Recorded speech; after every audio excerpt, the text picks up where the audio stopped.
More than 4,000 years ago, across the plains of Mesopotamia, a people left behind inscriptions that still intrigue humanity today.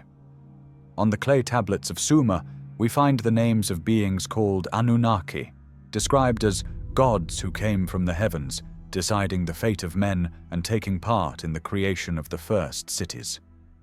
At first glance, it all seems like nothing more than the mythology of an ancient civilization. But something in these texts continues to draw attention. The richness of detail, the king lists that stretch across thousands of years, and the resemblance to other cultures that also spoke of beings descending from the stars. And this is exactly where the mystery begins. For some independent researchers, the Anunnaki were not merely symbolic gods, but visitors from beyond Earth who may have directly influenced human history. A controversial theory, rejected by many, but one that never stopped raising new questions. Today I want to show you how I imagine this story, bringing to life through images what the ancients left only in fragments of clay. In the end, it's up to you to decide.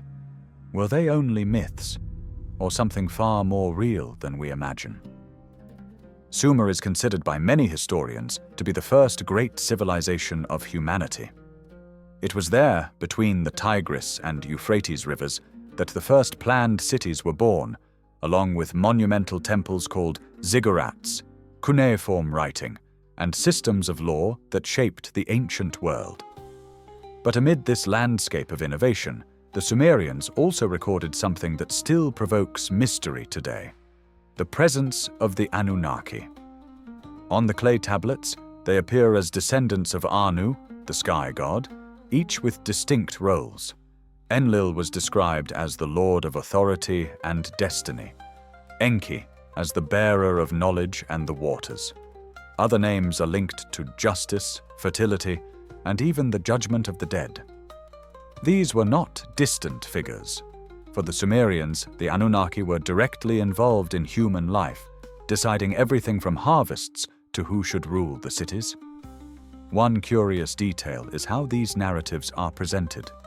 In many cultures, the gods inhabit only the symbolic or spiritual realm, but in Sumerian records, the Anunnaki appear alongside king lists, with dates, names, and precise chronologies, as if these were not only myths, but part of an actual historical record. These records include, for example, the famous Epic of Gilgamesh, one of humanity's first great literary works, where the influence of the gods appears directly, shaping the destiny of men.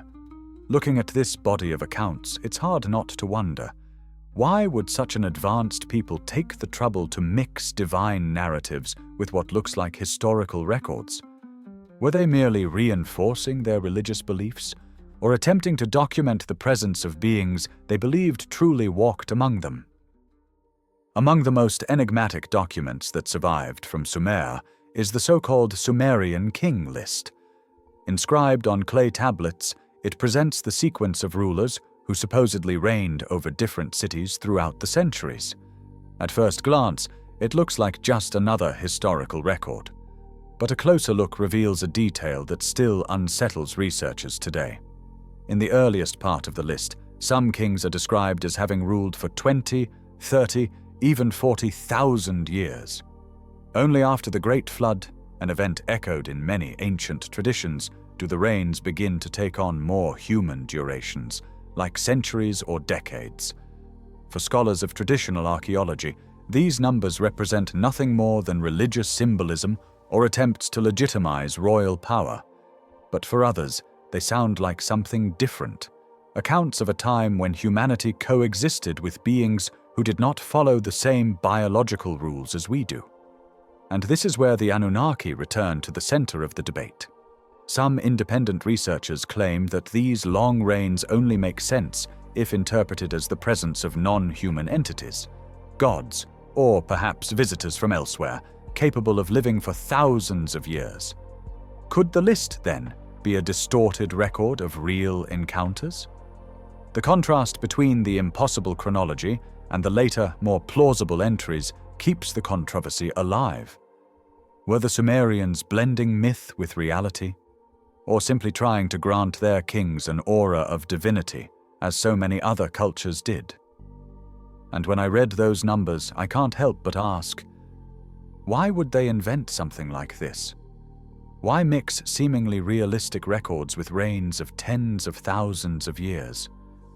To me, this may be a sign that they were not merely imagining, but recording what they truly believed had happened. And if that is the case, then the Sumerian King List is not just mythology, but a direct testimony of something that defies our understanding. For millennia, the Anunnaki remained confined to the realm of archaeology and mythology. But in the 20th century, one name brought these Sumerian gods back into the spotlight: Zecharia Sitchin. In 1976, he published The 12th Planet, where he presented his own interpretation of the Sumerian clay tablets. According to Sitchin, the Anunnaki were not merely symbols or religious deities. They were beings from a distant planet called Nibiru, whose orbit took 3,600 years to complete a cycle around the sun. According to him, these visitors came to Earth in search of gold to save their collapsing atmosphere. To speed up the mining process, they genetically manipulated the hominids already living here, thus creating humankind as a labor force. A bold narrative that mixed science, myth, and fiction in equal measure. It didn't take long for the theory to explode in popularity. Books, documentaries, and TV programs spread the idea of ancient astronauts, placing the Anunnaki at the center of an alternative version of human history. But the academic reception was harsh.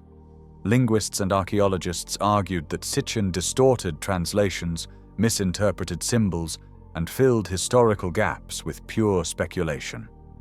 For mainstream science, Nibiru simply does not exist, and the hypothesis of genetic manipulation by the Anunnaki is nothing more than fantasy. Even so, the cultural impact was enormous, because in the end, Sitchin offered not just an eccentric theory, but an enticing answer to a question that has always haunted humanity: how it all began. What is the true origin of our species? The accounts of the Anunnaki may have originated in Sumer, but the idea of beings descending from the sky was not limited to Mesopotamia. Across the world, ancient civilizations left records that seem to echo the same theme: superior entities who came down to Earth and shaped the destiny of mankind. In Egypt, gods like Osiris and Isis were described as coming from beyond, bringing knowledge and order. In the Americas, figures such as Quetzalcoatl in Mexico or Viracocha in the Andes were remembered as celestial teachers who introduced agriculture, astronomy, and architecture. In India, the Vedic texts speak of flying chariots called Vimanas, piloted by divine beings who crossed the skies in great battles. Each culture, in its own language, described gods who did not just inhabit the invisible realm, but who entered human history with unusual technology, power, and knowledge. Of course, academics explain these similarities as coincidence or the symbolic imagination of ancient peoples. But for those who support alternative theories, the parallels suggest something more: evidence of a recurring presence that crossed borders and centuries. If you had to write the history of humanity, would you begin only with stone tools and primitive villages? Or would you dare to include accounts of beings who descended from the sky, reigns that lasted thousands of years, and gods who shaped the fate of mankind? That is exactly the dilemma the Anunnaki leave us with. For some, it is nothing more than mythology. But when we see so many different peoples recording such similar stories, the question arises: were these merely tales to glorify their leaders? Or were they describing non-human beings? And if that is the case, one final question remains. If they were really here, where did they go? Leave your opinion in the comments and subscribe to discover more stories like this.